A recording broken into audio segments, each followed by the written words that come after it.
Andre,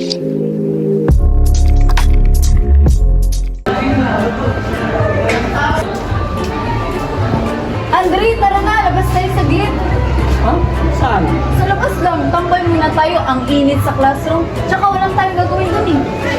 Pero may quiz tayo sa guys is. May quiz nga! Ano siyang hikayatin ay siya?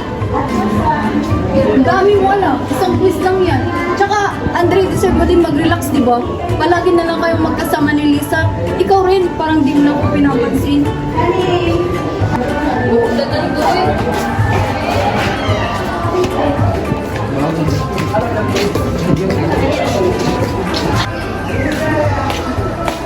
Ano usapan dito? Wala naman. Gusto ko lang mga kay Andre pero di ako mainit sa klase. Ay siya, may quiz tayo. Hindi to oras para sa trip mo.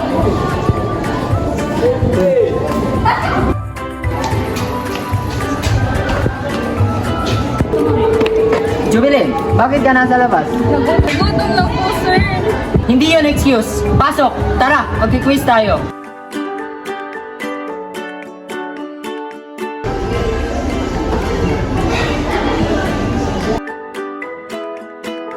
Kung sasama ako kay Isaiah, makakapag-relax ako.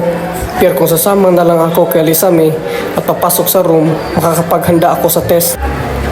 Baka mapagalitan ako ni sir at mabagsak pa score ko pag di ako papasok.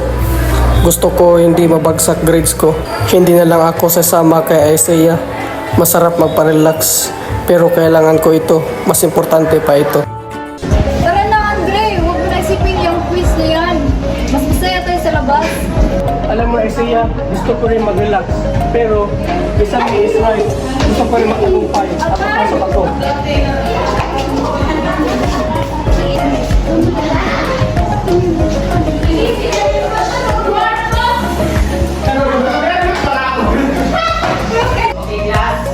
Since this is an announced quiz, sana nag-aral kayo.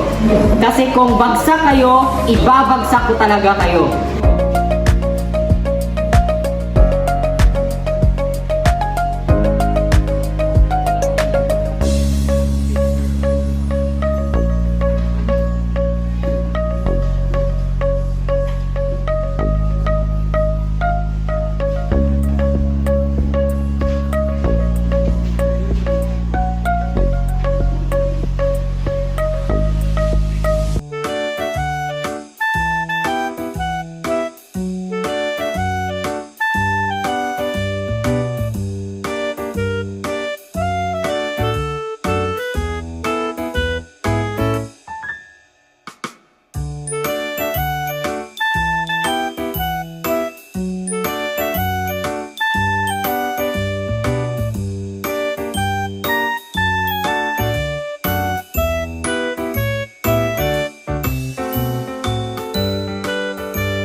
Okay, hands up.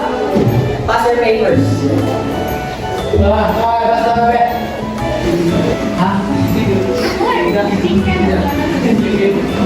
Wala rin. Congratulations, Andre and Lisa. You got a perfect score. And Isaiah, you got the lowest score. 1/50. See you next year. Okay, goodbye, class.